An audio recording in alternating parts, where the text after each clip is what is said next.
आइए अगली क्लास आगे बढ़ाते हैं। तो अभी तक आप कहां कहां तक देखे थे? अभी तक आप एस्टिमेट देख लिए, टाइप ऑफ एस्टिमेट देख लिए। अब आगे, अच्छा, टाइप ऑफ एस्टिमेट में सारे टाइप लिख लिए और डिक्रीजिंग ऑर्डर भी आप देख लिए। अब आपको हम बताने चल रहे हैं जो टाइप ऑफ एस्टिमेट है उसी का डिटेल्स में बात करेंगे एक एक करके। तो पहले रफ कॉस्ट एस्टिमेट का सारा कवर करते हैं, देन उसके बाद डिटेल्ड एस्टिमेट का सारा कवर करेंगे। तो हेडिंग डालिए यूनिट या रनिंग रेट एस्टिमेट। यूनिट या रनिंग रेट एस्टिमेट, इसका हिंदी हम लिख चुके हैं, 2 बार नहीं लिखेंगे। रनिंग रेट एस्टिमेट, समय नहीं व्यतीत करना है, ठीक है। अब देखिए इस नाम से जितने यहां पर नाम आपको दिख रहे हैं ना, इसी नाम के ही आधार पर ये सारा एस्टिमेशन हो रहा है। कह रहा है कि यूनिट या रनिंग रेट एस्टिमेट। यूनिट मतलब कि इकाई दर के रूप में है ये। इकाई दर का मतलब जैसे एक कमरा बना दिया गया और एक कमरे को बनाने में कितनी लागत आई, पहले से कोई बिल्डिंग बनी है सेम उसी जैसा हम भी कोई बिल्डिंग बना रहे हैं, तो उस बिल्डिंग को बनने में प्रत्येक कमरे के हिसाब से कितनी लागत आई वो पहले से आपको पता होगी। तो आप जो नया मकान बना रहे होंगे उस आधार पर, तो उसमें जो एक कमरे की लागत है तो वो उसी के हिसाब से हम ले सकते हैं कि यार यहां पर इतना है तो यहां पर जो है ये इतना रहेगा, ठीक है। तो इस तरीके से कई, देखिए एक मिनट रुकिए, ये तो रुक गया कुछ इशू कारण।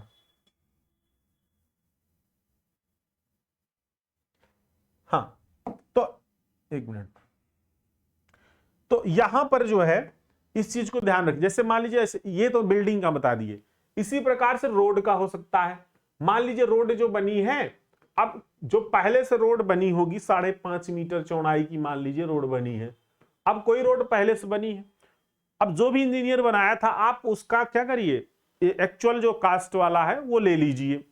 उसको लेने के बाद आप क्या करेंगे, यहां पर देखिए कि 1 किलोमीटर का क्या इसका जो है चार्ज यानी इसका लागत लगा है। तो अगर हम 20 किलोमीटर का निकालेंगे तो 1 किलोमीटर के हिसाब से गुणा कर लेंगे, ठीक है। तो पहले से बना हुआ अगर है तभी हम यूनिट या रनिंग रेट एस्टिमेट कर सकते हैं। इसी प्रकार से नहर है, नहर कितनी लंबाई, मान ली 25 किलोमीटर का बनाना है, कोई पहले से नहर बना है उसका भी निकाल सकते हैं। मतलब जितने भी यहां पर, अच्छा तो ये रनिंग में ले लिए ना, पर मीटर के हिसाब से या पर किलोमीटर के हिसाब से। तो पर किलोमीटर के हिसाब से पहले से आपको लागत पता होना चाहिए, ठीक है। या तो फिर जैसे कमरे हैं तो पर यूनिट के हिसाब से, यानी कि एक कमरे का लागत इतना है तो 4 कमरे सेम बन रहे हैं तो 4 कमरे की लागत इतनी हो जाएगी। तो ये यूनिट के हिसाब से हो गया। तो रनिंग रेट या यूनिट चाहे कहें, बात एक ही है। रनिंग रेट हम लंबाई में ले रहे हैं किसी चीज को, और जो हमारे बिल्डिंग का एक एक जैसे कमरे ले रहे हैं तो वो यूनिट में हो जाएगी, ठीक है। तो ये क्या है, यूनिट या रनिंग रेट एस्टिमेट होता है। तो यहां पर लिखिए इसमें कि बिल्डिंग या कॉलोनी स्टोरेज टैंक, जैसे मान लीजिए एक टैंक पानी वाला बना है उसकी लागत इतनी है, तो 4 टैंक बनाएंगे तो कितनी लगेगी। तो इस तरीके से तो लिखेंगे बिल्डिंग कॉलोनी। अच्छा अब जरा सोचिए कि एग्जैक्ट इससे निकल रहा है लगभग। मान लीजिए कोई परिवर्तन हो जाए बिल्डिंग में, कोई टैंक में परिवर्तन हो जाए तो उसका लागत कम या ज्यादा हो सकता है, इसीलिए तो इसको रफ कास्ट कहा जा रहा है। तो लिखेंगे कि building colony, building colony storage tank,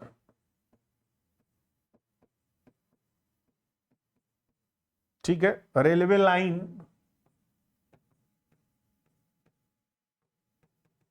अच्छा एग्जाम में यहां से कैसे पूछेगा, जैसे उसमें लिख देगा कि रफ कास्ट एस्टिमेट, अगर हम रेलवे लाइन के लिए रफ कास्ट एस्टिमेट कर रहे हैं तो किस तरीके से निकालेंगे। ऑप्शन में दिया होगा रनिंग रेट, इस तरीके से दे रखा होगा, ठीक है। तो रेलवे लाइन, रोड, नहर, रोड, कैनाल यानी कि नहर, ब्रिज, ब्रिज आदि, पुल भी हो सकता है, आदि कार्यों की प्रोजेक्ट, आदि कार्यों की प्रोजेक्ट बनाने के लिए, प्रोजेक्ट बनाने के लिए के लिए अनुमानित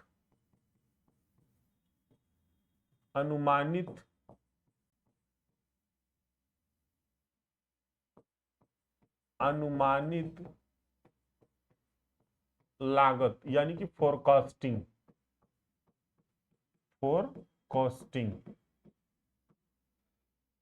निकाला जाता है। फोरकास्टिंग निकाला जाता है।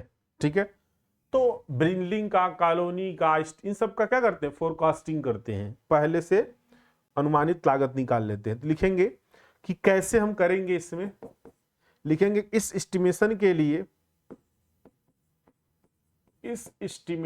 लिए पहले से बिल्डिंग बनी होनी चाहिए, या पहले से कोई भी स्ट्रक्चर बना होना चाहिए। तो लिखेंगे इस एस्टिमेशन के लिए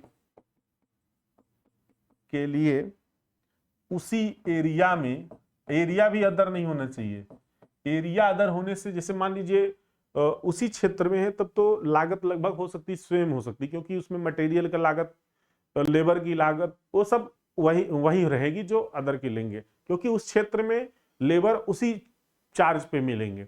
अब यही लोकेशन चेंज कर देंगे तो हो सकता है वहां पर लेबर थोड़ा महंगे मिले, तो इसलिए चेंज हो सकता है। तो इसीलिए कहा जा रहा है कि उसी एरिया में, ठीक है, तो उसी एरिया में पहले से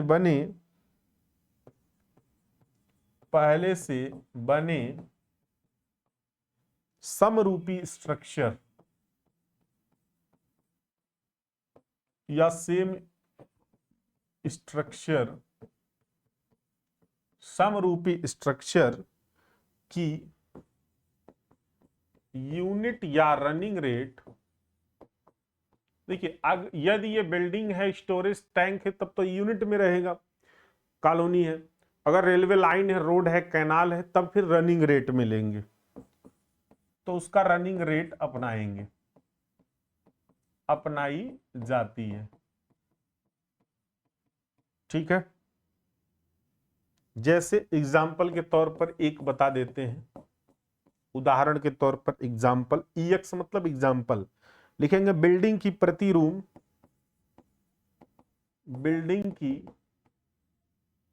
पर रूम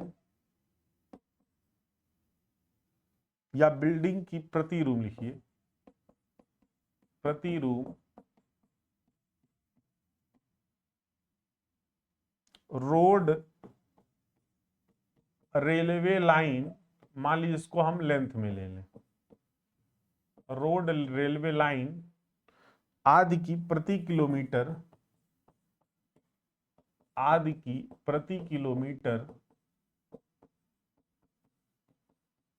ठीक है, के आधार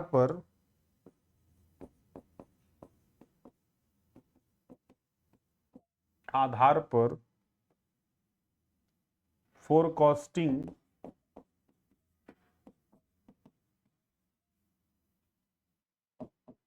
किया जाता है।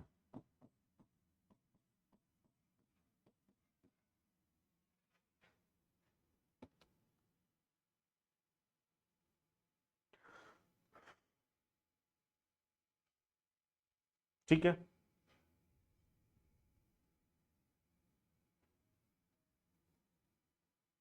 नोट करिए।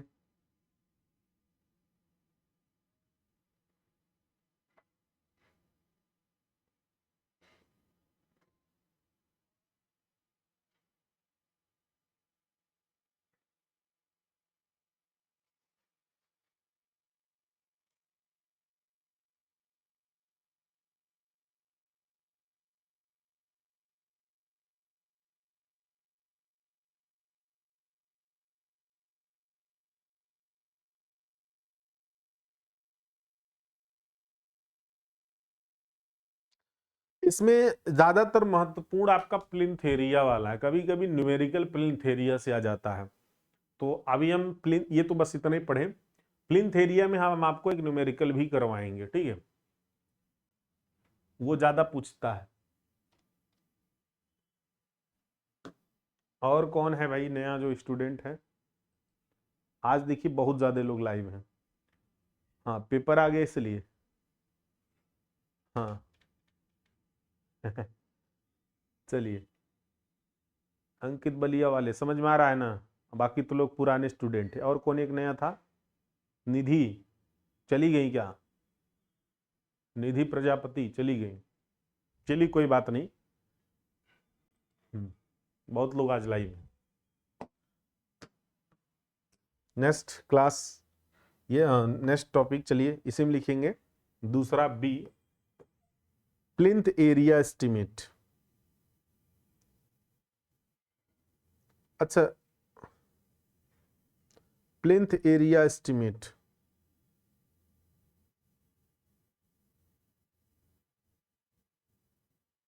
अच्छा एक चीज और रुकिए, इसमें एक पॉइंट और ऐड कर लीजिए इसी में, नोट करके है जगह, एक नोट करके लगा लीजिए। इसमें क्या होता है, जो आइटम्स है ना, यानी नंबर ऑफ आइटम्स और रेट फिक्स होता है। जैसे हमें 5 स्टोरेज टैंक बनाने हैं तो नंबर ऑफ आइटम 5 फिक्स है, कितना यूनिट उसका जो है लागत है वो भी फिक्स है, रेट भी फिक्स है। ठीक, कितनी उसकी लागत है पर यूनिट के हिसाब से। दो चीजें यहां पर फिक्स होती है, एग्जाम में पूछा जाता है, तो लिख लीजिए जरा इसमें। ठीक है, इस एस्टीमेट में, इस एस्टीमेट में number of item, number of item एवं रेट पहले से फिक्स होता है, रेट पहले से फिक्स होता है। ठीक है, इस एस्टीमेट में नंबर ऑफ आइटम एवं रेट पहले से फिक्स होता है, इस चीज को ध्यान रखिएगा। उसमें निकालते नहीं हम नंबर ऑफ आइटम, ये फिक्स है पहले से। हाँ आनंद बोलिए।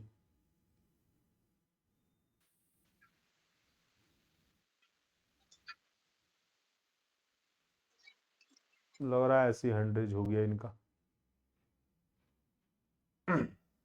नेक्स्ट, उसी में आइए, प्लिंथ एरिया एस्टिमेट में, ये बहुत इंपॉर्टेंट है। प्लिंथ एरिया एस्टिमेट,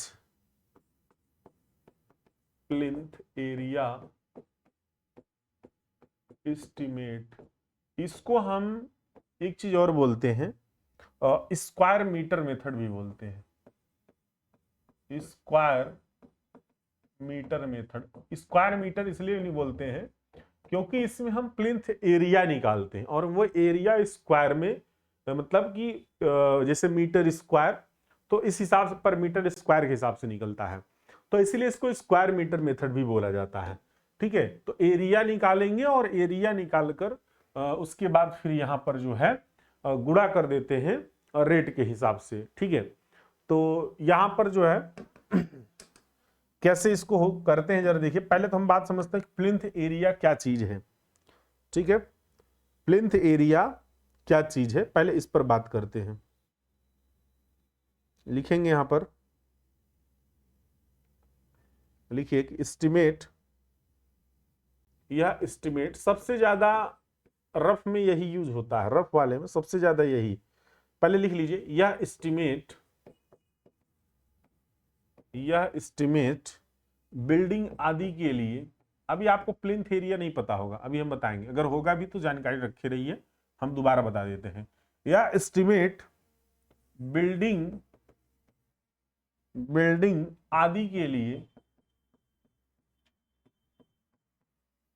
जो लोग अभी नया नया कोर्स लेके आ रहे हैं, जैसे अभी आनंद जो है शायद अभी जस्ट एडमिशन लिए हैं, तो वो लोग जो है, कई क्लास चल चुकी है, वीडियो अपलोड हो जाएगा, वहां से क्लास करके और पीडीएफ से नोट्स बना लीजिएगा, फिर कल से अच्छे से क्लास करिएगा।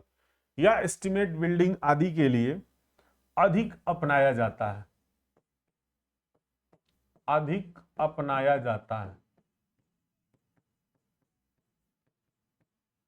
ठीक है, जिनके प्लिंथ एरिया की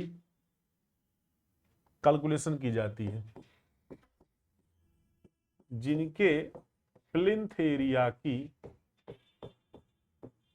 कैलकुलेशन की जाती है।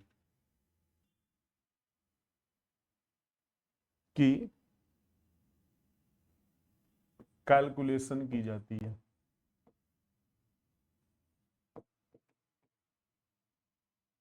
ठीक है,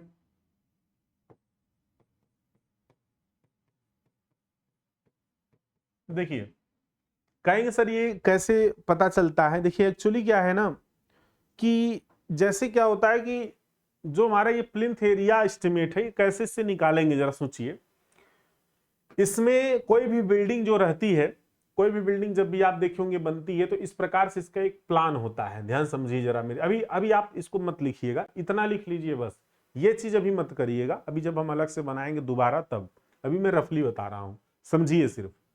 ये इस प्रकार से कोई हमारा जब मकान बनाया जाता है तो ऐसे एक इसका मैप मिलता है।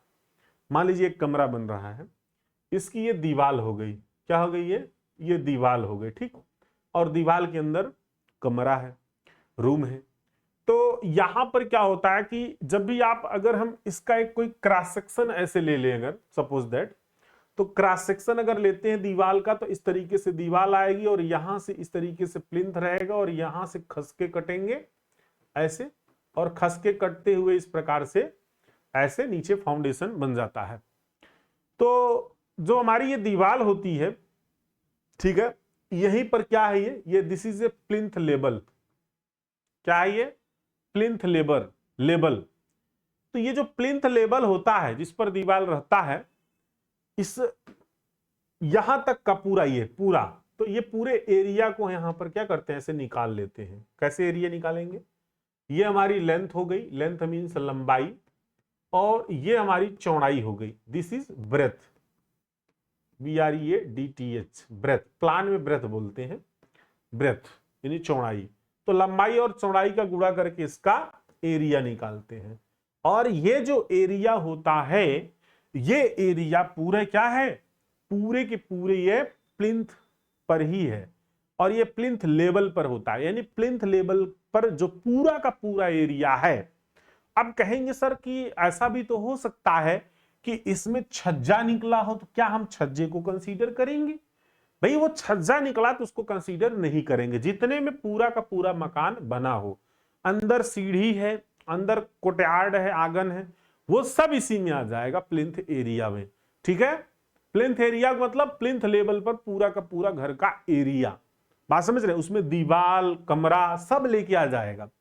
बाहर अगर ये पोर्च निकला हुआ है इस तरीके से, बाहर छज्जा है, खिड़की के ऊपर छज्जा है, या फिर कॉर्निस से निकला हुआ है, तो उसके नीचे का एरिया नहीं लेंगे।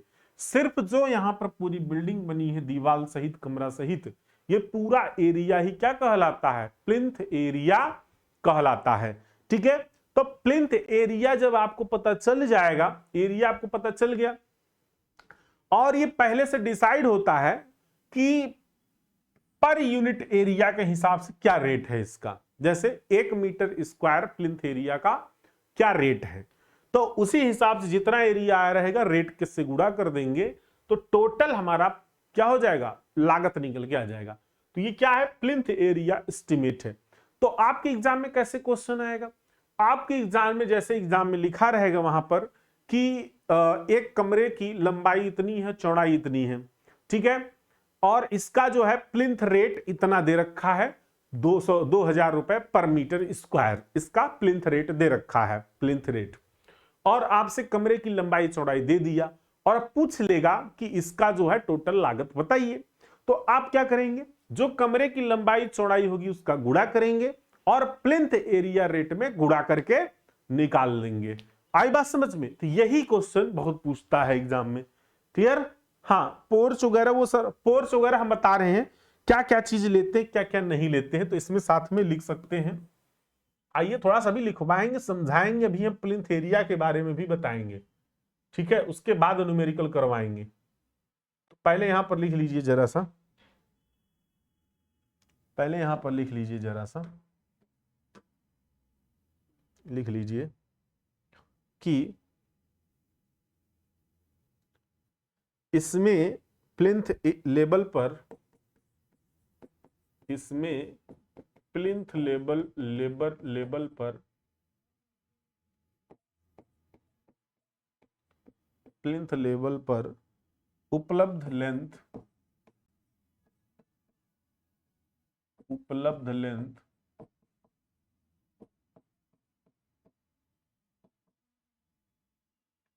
गुणे ब्रेथ, BREADTH, ब्रेथ का गुणनफल। अगर आपको लिखना है तो लंबाई भी लिख सकते हैं, चौड़ाई भी लिख सकते हैं,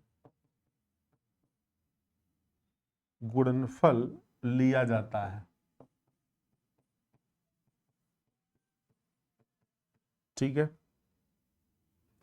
और प्लिंथ एरिया रेट से, और प्लिंथ एरिया रेट से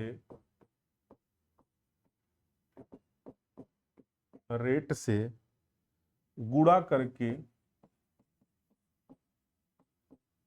करके एस्टिमेट तैयार कर लिया जाता है। एस्टिमेट तैयार कर लिया जाता है। ठीक है। तो जरा आइए आगे बात करते हैं इसमें कि प्लिंथ एरिया में क्या क्या चीज कंसीडर करते हैं। अब बाकी हम अभी बाद में न्यूमेरिकल करवा देते हैं आपको। ठीक है। हाँ,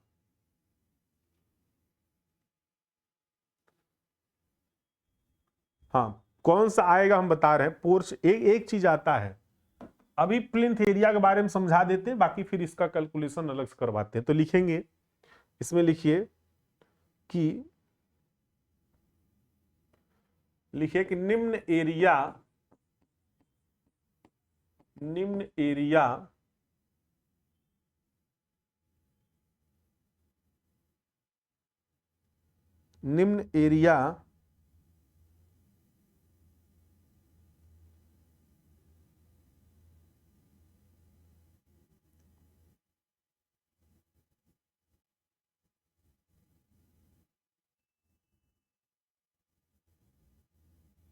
निम्न एरिया प्लिंथ एरिया में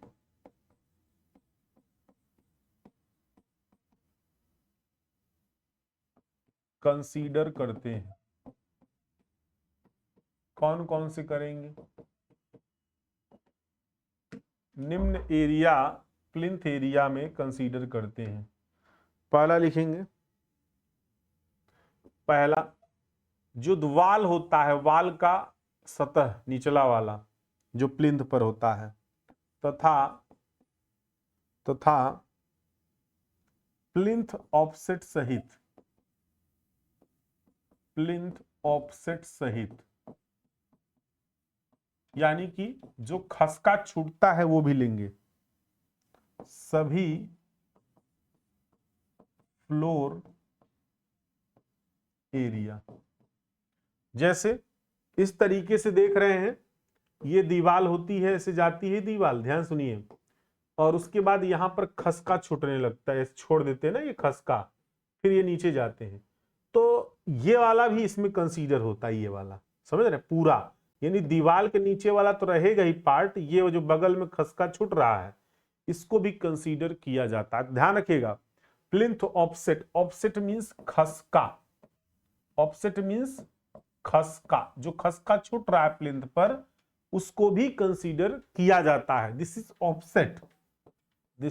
ऑफसेट। ठीक है। तो खसके को भी इसमें कंसीडर करते हैं। क्लियर? वाल तथा प्लिंथ। हाँ, जैसे मान लीजिए लिफ्ट लगा है, लिफ्ट घरों में लगता है ना, या किनारों पर बगल में लगता है, तो उसके नीचे क्या जो एरिया है, यानी लिफ्ट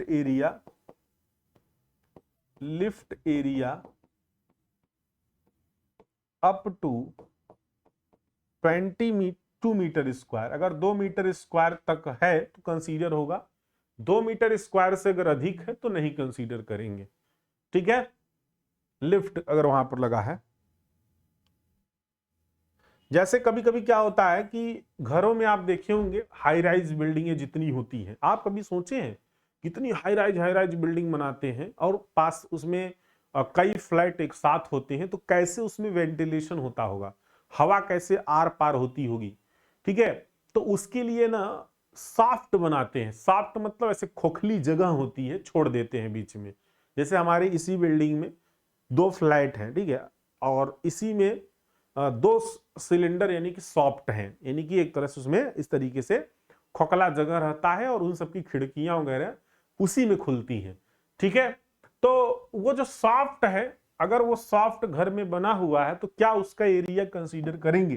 करेंगे, लेकिन उसकी भी एक कंडीशन है कि 2 मीटर स्क्वायर तक, ठीक है। तो लिखे कि इंटरनल सॉफ्ट के लिए लिखेंगे बिल्डिंग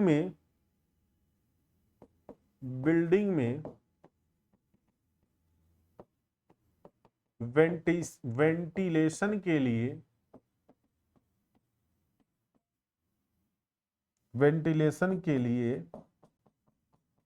इंटरनल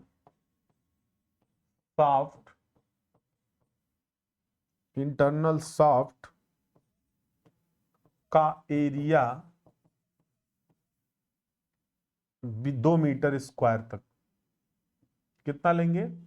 2 मीटर स्क्वायर तक कंसीडर करेंगे। ध्यान से देखिए, नेक्स्ट पोर्च भी लेते हैं। पोर्च मतलब जानते हैं? देखिए, पोर्च में ध्यान रखिएगा, एक्सेप्ट कैंटिलीवर को छोड़कर, पोर्च एक्सेप्ट कैंटिलीवर,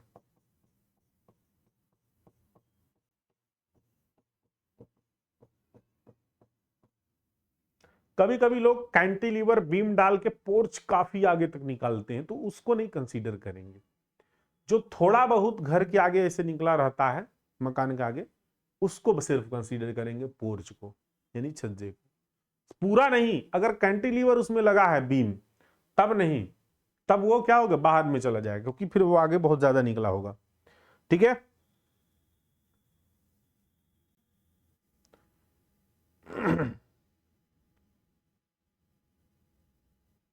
नेक्स्ट हो गया, ये नोट कर लीजिए क्या क्या यही कंसीडर करते हैं।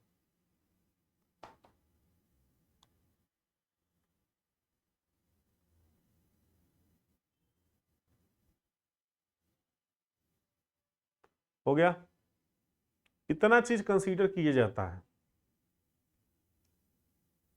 अब क्या नहीं कंसीडर करते? नेक्स्ट, निम्न एरिया प्लिंथ एरिया में कंसीडर नहीं करते हैं।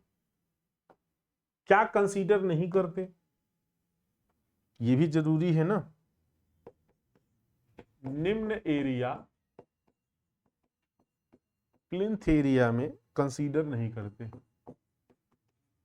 प्लिंथ एरिया में, यहां से क्वेश्चन बन सकता है, कंसीडर निम्न एरिया प्लिंथ एरिया में कंसीडर नहीं करते हैं। कौन कौन से निम्न एरिया नहीं करते भाई? जैसे पहला है area of cantilever balcony, balcony आगे निकला होता है, उसको कंसीडर नहीं करते। Area of cantilever balcony, balcony काफी आगे निकला होता है ना, उसको कंसीडर नहीं किया जाता है। अब बालकनी का जो निचले वाला एरिया है उसको कंसीडर नहीं करेंगे, ध्यान रखिएगा। अभी अगर आपको ना समझ में आ रहा, फिर से एक बता देते हैं। जैसे ये कमरा होता है ना ऐसे, तो ऐसे आगे बालकनी निकला होता है, तो इसके नीचे ये जो सतह है ना, ये जमीन, इसका एरिया ही यही कंसीडर नहीं होता, ठीक है। ये जो आगे निकला है बालकनी, इसके नीचे वाला जो एरिया है ये प्लिंथ एरिया में कंसीडर नहीं करते, ठीक है। नेक्स्ट है, इसी में सनसेट भी लिख दीजिए। सनसेट, सनसेट देखिए, सनसेट और पोर्च आप लोग को एक ही लग रहा होगा।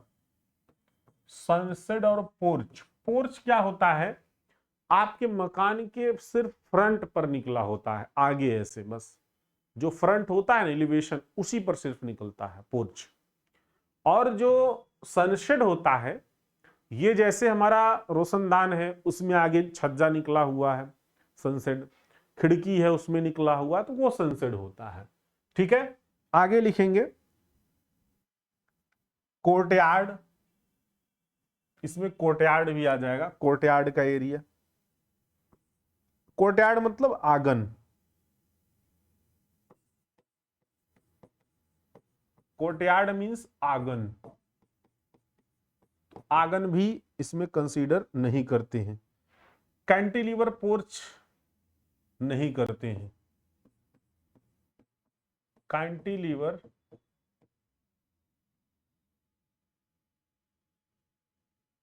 नहीं, ये रहने दीजिए, इतने लिखिए बस।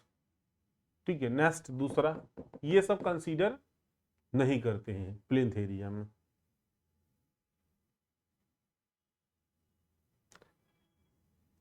कॉर्निस, कॉर्निस नहीं करते हैं। ऐसे मकान में थोड़ा सा ऐसे किनारों पर देखेंगे निकला रहता है पानी ताकि दीवार पर ना आए, तो कॉर्निस बनाते हैं। पढ़ाए थे आप लोग को बिल्डिंग कंस्ट्रक्शन, वैसे यहां पर भी बिल्डिंग कंस्ट्रक्शन में पढ़ाएंगे कॉर्निस। ठीक है, डिजाइन के तौर पर निकला रहता है चारों तरफ बिल्डिंग के, इससे पानी अंदर नहीं जा, दीवार पर नहीं जाता है, कॉर्निस की वजह से साइड में गिर जाता है। तो इन सब के एरिया कंसीडर नहीं होते प्लिंथ एरिया में। कोर्टयार्ड भी नहीं कंसीडर होता, ध्यान रखिएगा, ये क्वेश्चन पूछा जाता है। कोर्टयार्ड मतलब आंगन। ठीक है, क्लियर। तो आइए इसका कैलकुलेशन कर लिया जाए। एग्जाम्पल एक देख लेते हैं, एक एग्जाम्पल देख लेते हैं। हाँ, एक एग्जाम्पल प्लिंथ एरिया एस्टिमेट का एक एग्जाम्पल देख लेते हैं। जैसे कि ये कोई रूम है, ध्यान से देखिए, ये कोई रूम है इस प्रकार से, ठीक है, और ऊपर बनाया क्या, हाँ ऊपर बना देते। ये कोई रूम है, ठीक है, इस तरह से कोई रूम है और इस रूम का लंबाई चौड़ाई दे रखा है, इस रूम का लंबाई चौड़ाई सब कुछ दे रखा है, इसका दीवार का क्रॉस सेक्शन भी दे रखा है। ठीक है, इसके दीवार का क्रॉस सेक्शन भी दे रखा है।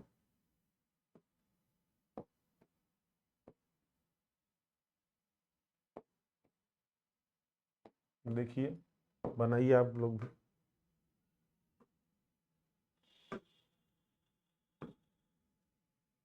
ये वाल हो गई, ठीक है, वाल की मोटाई मान लीजिए 20 सेंटीमीटर दे रखी है, वाल की मोटाई 20 सेंटीमीटर यानी कि 0.20 मीटर में। ये आपका प्लिंथ लेवल है और ये आपका जीएल है, दिस इज पीएल यानी कि plinth level, this is GL यानी कि ग्राउंड लेवल, ग्राउंड लेवल। ठीक है, तो यहां पर मैं बताया था कि प्लिंथ लेवल पर जो भाग निकला हुआ हो, ठीक है, उन सबको कंसीडर करेंगे।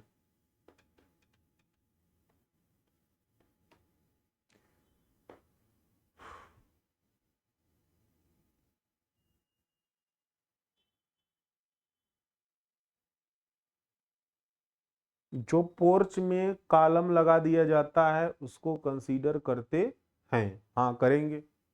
मैं बताया ना, कैंटिलीवर को छोड़कर, अगर कैंटिलीवर है तो नहीं करेंगे, कैंटिलीवर के अलावा सभी करेंगे पोर्च, इसीलिए लिख दिया हूं ना। पोर्च दो तरह के होते, एक तो कॉलम वाले जैसा कि सपना कह रही हैं, दूसरा, ठीक है, दूसरा जो है बालकनी भी अगर कैंटिलीवर है तो कंसीडर नहीं करेंगे, ये लिखवाए हैं।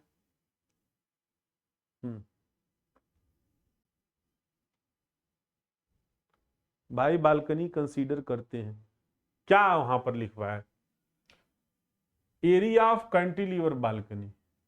वैसा बालकनी रहेगा, लेकिन वैसा बालकनी कहीं देखे हो क्या, बताओ हमें जरा, वैसा बालकनी कहीं देखे हो? हाँ, दीवार उसके नीचे खड़ी हो ऐसा कोई बालकनी देखे हो? हाँ, अगर है दीवार है उसके नीचे तो कंसीडर हो जाएगा, तब तो वो ऑलरेडी उसी में आ जाएगा। ठीक है, तो यहां पर जरा करिए इसको। ठीक है, अच्छा अब इसमें ऑफसेट की माप नहीं दे रखी, अगर दे रखी होती तो कंसीडर करते, नहीं दे रखी तो यहां पर क्या करेंगे, इसकी माप दे रखी है, देखिए जरा, इंटरनल 4 मीटर अंदर से अंदर, देखिए ये वाला चौड़ाई लंबाई और 3 मीटर ऐसे, तो यहां पर दे रखा है ये। देखिए अब इसका जो बाहर से बाहर तक निकालेंगे वो कितना आएगा, 4.4 मीटर आ जाएगा। पॉइंट टू दोनों तरफ 0.2 और 0.2 दोनों तरफ, तो 4.4 इस तरफ भी क्या आ जाएगा 3.4, तो लंबाई और चौड़ाई आ गया। यानी कि अगर हमें प्लिंथ एरिया यहां पर निकालना होगा, प्लिंथ एरिया, हाँ दिया रहता तो ले लेते, लेकिन नहीं दे रखा इसलिए नहीं ले रहे हैं। ठीक है, हाँ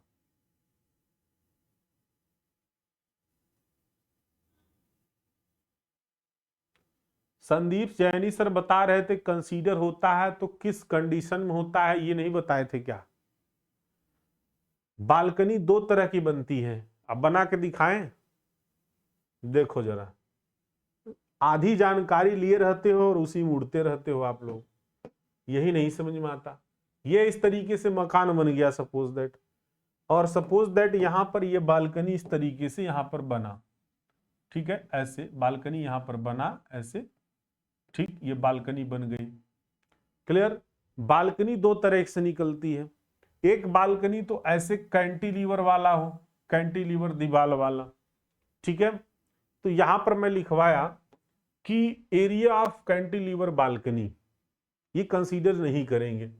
तो अब जरा देखो इसके नीचे वाला जो एरिया है, ऐसे सोचो जरा, कॉमन सेंस सी बात है, इसके नीचे क्या कुछ यहां पर है? कुछ नहीं है, तो ये तो हमारे बिल्डिंग से कोई लेना देना नहीं है, फिर है क्या ये नीचे वाला जो एरिया है, क्योंकि ये कैंटिलीवर क्या है, बालकनी है, तो इससे तो कोई लेना देना है नहीं ना, तो इसका मतलब इसका कोई और भी यूज कर सकता है, तो इसीलिए इसको प्लिंथ एरिया में नहीं कर रहे हैं।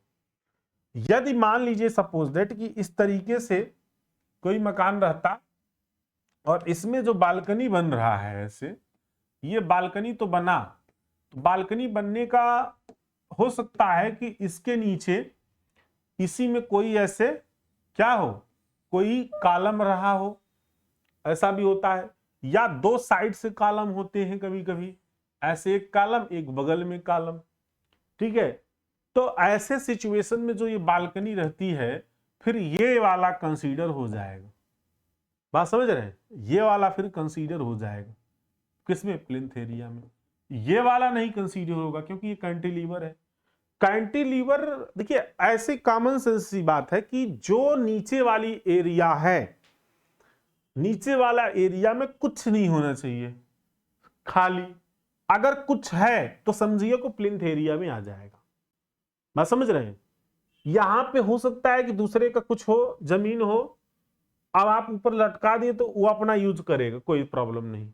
यानी यूज करने लायक अगर जमीन नहीं है, यूज करने लायक, यूज मतलब अदर पर्पज के लिए नहीं है, तो समझिए को प्लिंथ एरिया में कंसीडर है, और अगर है तो समझिए कि वो ये, इसीलिए पोर्च वाला भी बताया ना कि अगर कैंटिलीवर पोर्च रहता है तो क्या रहता है, देखिए यहां पर ये पोर्च, अब ये क्या है, इस नीचे कॉलम लगा दिया, तो अगर ऐसा पोर्च है, कॉलम लगा हुआ पोर्च है, तो क्या होगा, ये एरिया प्लिंथ एरिया में कंसीडर होगा। इसीलिए एक्सेप्ट कैंटिलीवर लिखवाएं, कैंटिलीवर को छोड़कर, कैंटिलीवर है तो कंसीडर नहीं करेंगे। चलिए आइए बात करते हैं आगे, समझ में आया बात? कुल मिला के यही कॉमन सेंस समझिए कि नीचे वाला जो एरिया हो हम यूज कर पा रहे हैं, नहीं कर पा रहे हैं, अदर पर्पज के लिए, बिल्डिंग के लिए तो ठीक है, बिल्डिंग के अलावा जो पर्पज है उसके लिए।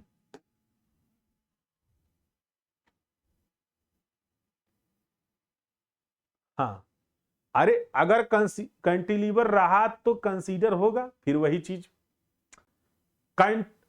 फिर वही चीज नहीं होगा area of cantilever balcony consider नहीं करते हैं।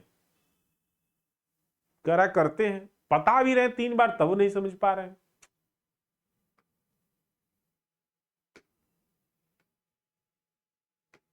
कंसीडर करने का मतलब है कि जमीन नीचे वाली क्या है, यूज अदर पर्पज के लिए नहीं होगा।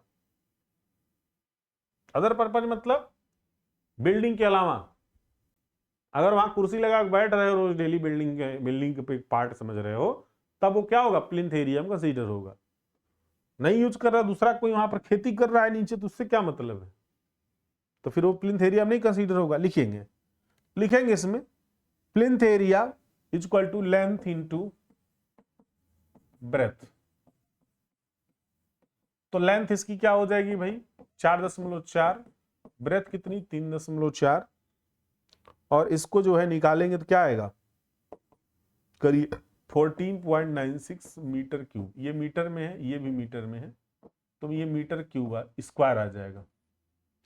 ठीक है, अब मान लीजिए आप, वैसे दिया रहता है क्वेश्चन में, तो हम यहां मान लिए हैं कि plinth area rate, plinth area rate 5000 पर मीटर स्क्वायर। ठीक है, तो कुल लागत जो हमारी निकल के आ रही है वो गुणा कर दीजिए, बस काम खत्म। 14.96 गुणे 5000, ये तो निकालना पड़ेगा। कैलकुलेटर लेके बैठा करिए आप लोग।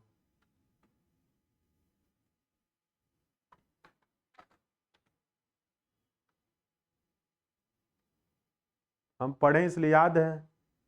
हाँ सर से पूछ लेंगे। अरे भैया क्या बताएं दीपेश, पढ़े हो वही चीज ये हम बता रहे हैं, जो पढ़े हो आप सही पढ़ाएं, गलत नहीं पढ़ाएं। हम कहाँ कह रहे गलत पढ़ाए हैं, हम कह रहे हैं क्या सही है, लेकिन चीजों को आप नहीं समझ रहे हो। 74,800 गलत टीचर नहीं पढ़ाता, वे आपका गलत होता है बस। 74,800 रुपया। ठीक है,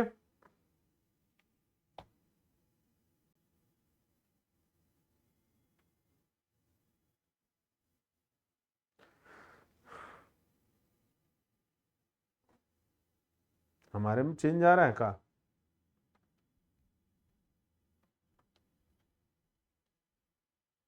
सही है 74,800।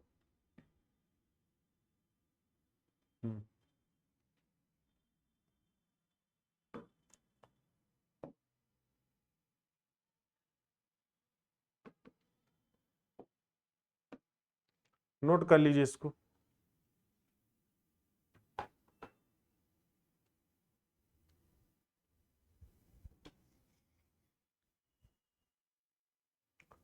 समझ में आ रहा है?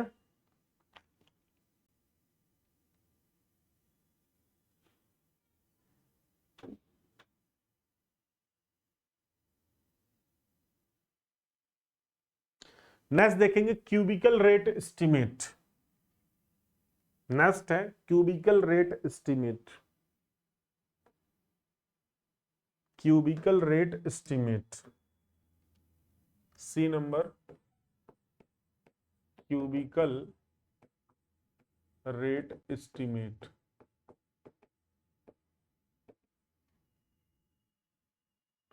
क्यूबिकल कंटेंट लिख दीजिए, क्यूबिकल कंटेंट रेट एस्टिमेट।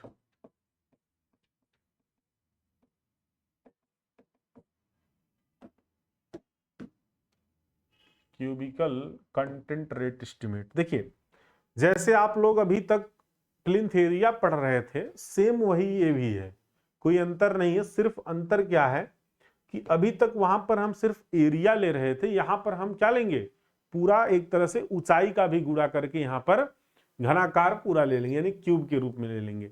जैसे वहां पर क्या था, ऊंचाई को कंसीडर नहीं कर रहे थे, सिर्फ एरिया के हिसाब से रेट ले रहे थे। यहां पर ऊंचाई को भी कंसीडर कर लेंगे, क्यूब के हिसाब से रेट लगाएंगे। ठीक है, क्यूब के हिसाब से रेट लगाएंगे। ठीक है, बाकी सब चीज वही रहेगा। यानी कि जैसे हम यहां पर वॉल्यूम निकाल लेंगे, क्या निकाल लेंगे, वॉल्यूम निकाल लेंगे, यानी कि लेंथ यानी कि लंबाई गुणे ब्रेथ और गुणे हाइट। ठीक है, वॉल्यूम निकल गया।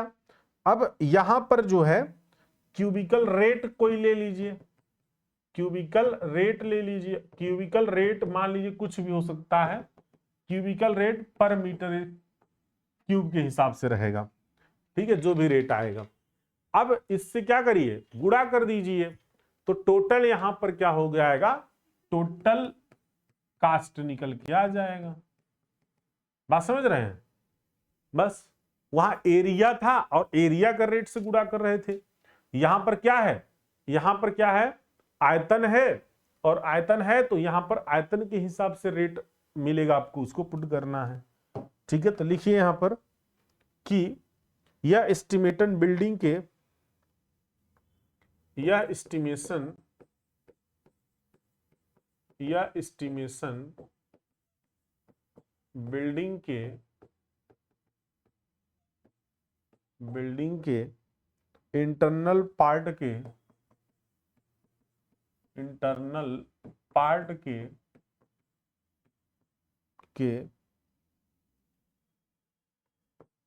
क्यूब लंबाई, क्यूबिकल लिखिए, क्यूबिकल यानी कि लेंथ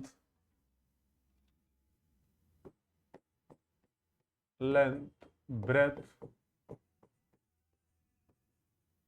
हाइट पर बनाया जाता है।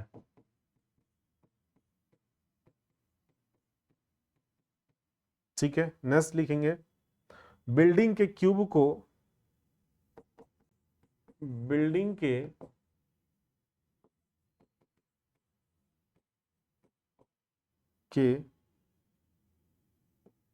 क्यूब को या क्यूबिकल को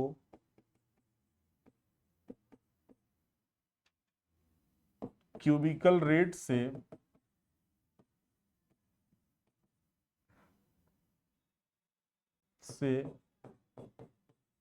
गुणा करके building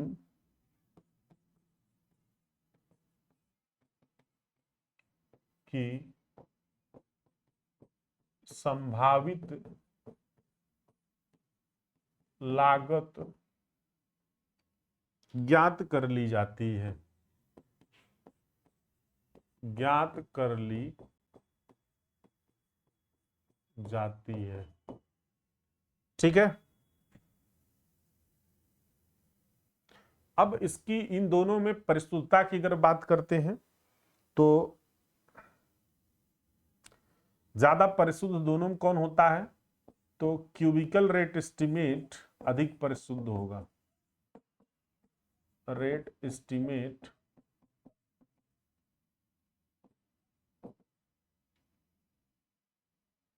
accuracy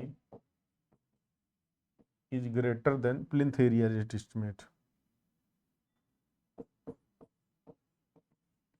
Plinth area rate estimate accuracy.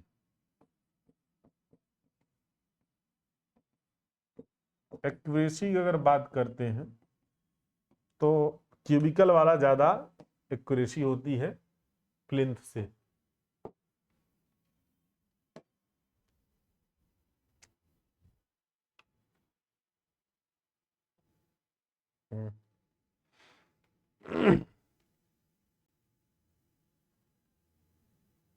Note करिए इसको।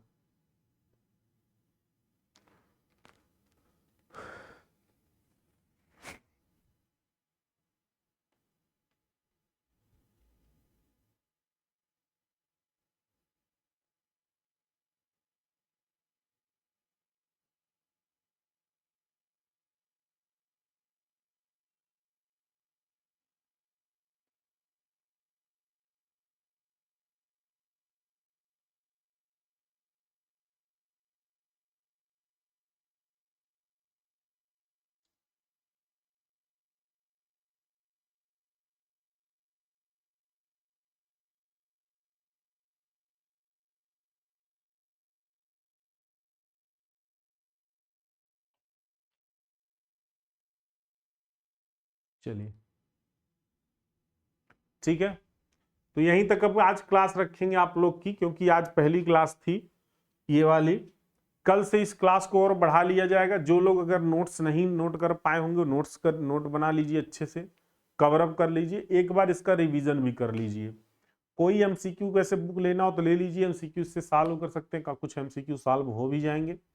और नहीं तो इसका कल या चाहे परसों से देख रहे हैं चाहे करवाएंगे, तो परसों से जैसे 1-2 चैप्टर फिनिश हो जाता है तो परसों से हम आपका जो है एमसीक्यू स्टार्ट कर देंगे, ये एस्टिमेशन वाला। यहाँ पढ़ाते रहेंगे, वहाँ एमसीक्यू होता रहेगा, यहाँ पढ़ाते रहेंगे, एमसीक्यू होता रहेगा साथ साथ, ठीक है। और बाकी एसएससी जेई वाले जो है, ठीक है, अभी नॉन टेक का कुछ पता नहीं आप लोग का, ठीक है। नॉन-टेक में जहां तक है कि कंप्यूटर है तो कंप्यूटर हम खुद उसके हम पढ़ा लेते हैं कंप्यूटर, तो हम कंप्यूटर खुद ही पढ़ाएंगे। और बाकी जो है अभी पहले क्लियर हो जाने दीजिए एसएससी जेई का, ओ यूपी ट्रिपल एससी जेई का, फिर देखते हैं, ठीक है। टाइमिंग आपकी 4 बजे से रहेगी।